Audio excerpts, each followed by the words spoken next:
इधर विधानसभा चुनाव के दौरान कांग्रेस के लिए मुसीबत साबित होने वाले महादेव सट्टा ऐप घोटाले का जिन्न लोकसभा चुनाव से पहले एक बार फिर से निकल आया है। छत्तीसगढ़ पुलिस की ईओडब्ल्यू ने पूर्व मुख्यमंत्री भूपेश बघेल समेत 21 लोगों के खिलाफ एफआईआर दर्ज कर ली है।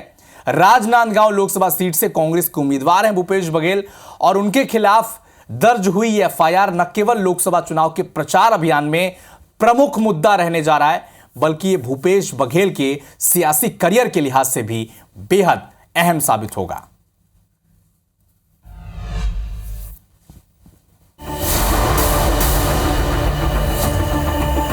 अपने फोन पर 508 करोड़ लिखिए, 508 इतना लिखिए और तुरंत आपका मोबाइल बोलेगा महादेव सट्टेबाजी घोटाला। भ्रष्टाचार की गारंटी है तो मोदी भ्रष्टाचार पर कार्रवाई की गारंटी है।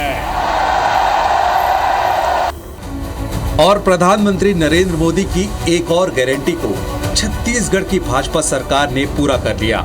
महादेव सट्टा ऐप केस में छत्तीसगढ़ पुलिस की ईओडब्ल्यू यानी आर्थिक अनुसंधान शाखा ने पूर्व मुख्यमंत्री भूपेश बघेल समेत 21 आरोपियों पर एफआईआर दर्ज कर ली है। ये एफआईआर ईडी की ओर से दाखिल की गई चार्जशीट के आधार पर दर्ज की गई है।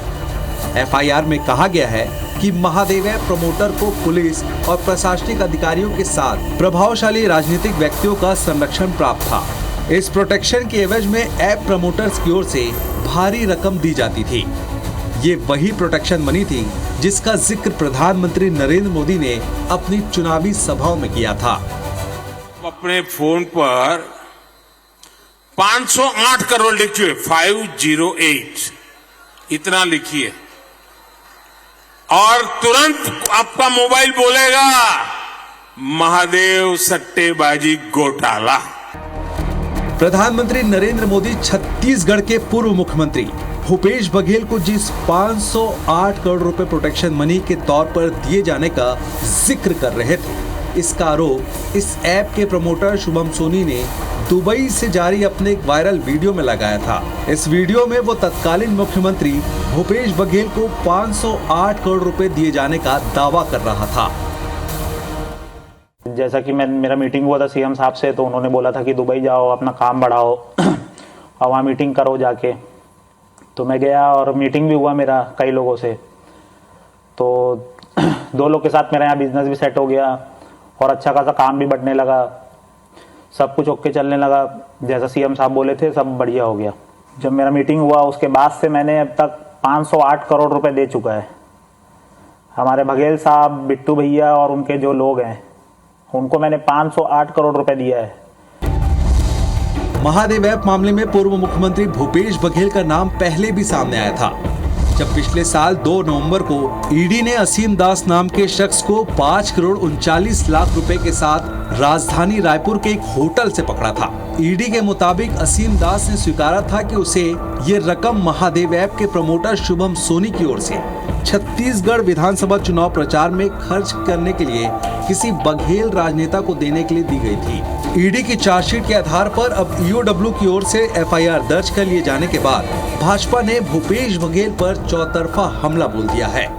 क्या मसला चल रहा है, जनता के बीच चर्चा का विषय है, हम सब जानते हैं। कुछ बातें सामने आई हैं जिसके आधार पर ईओडब्ल्यू में अपराध पंजीबद्ध किया गया है। जांच होगा, विषय सामने आएगा। बहुत विस्तृत जांच महादेव ऐप के विषय में किया है और ईडी के इन्वेस्टिगेशन के आधार पर ये एफआईआर हुआ है। तो जैसा करेगा वैसा भरेगा। आने वाला समय बताएगा, जांच शुरू होगी और जांच के बाद में जो भी दोषी पाया जाएगा उनके खिलाफ में कार्रवाई होगी। चूंकि भूपेश बघेल पर एफआईआर लोकसभा चुनाव से पहले दर्ज हुई है और वो राजनांदगांव लोकसभा से कांग्रेस उम्मीदवार हैं, लिहाजा खुद भूपेश बघेल और बाकी कांग्रेस नेता भी इसकी टाइमिंग पर सवाल उठा रहे हैं। तो राजनांदगांव लोकसभा के चुनाव भारतीय जनता पार्टी हार चुकी है, हार मान चुकी है। ये स्पष्ट है कि वहाँ के चुनाव वो हार चुके हैं और इस कारण से बदनाम करने के लिए इस प्रकार की चीज़ें लाई गई है। महादेव ऐप को लेकर एफआईआर दर्ज करना भारतीय जनता पार्टी के षड्यंत्र को दिखाता है। भारतीय जनता पार्टी लोकसभा चुनाव में घबराई हुई है, डरी हुई है। उसे ऐसा लगता है कि छत्तीसगढ़ में एक भी लोकसभा की सीट नहीं जीत पाएगी, तो वह कांग्रेस के नेताओं के खिलाफ षड्यंत्र कर रही है। कांग्रेस नेता भले ही एफआईआर के पीछे सियासत तलाश रहे हों, लेकिन गृह मंत्री अमित शाह ने छत्तीसगढ़ में भाजपा की सरकार बनने पर भ्रष्टाचारियों को उल्टा लटकाकर सीधा करने की चेतावनी तो पहले ही दे चुके थे। ये जो आदिवासियों का पैसा हजारों करोड़ रुपया घोटाले में खा गए हैं, उनको उल्टा लटका कर सीधा करने का काम ये भारतीय जनता पार्टी की सरकार।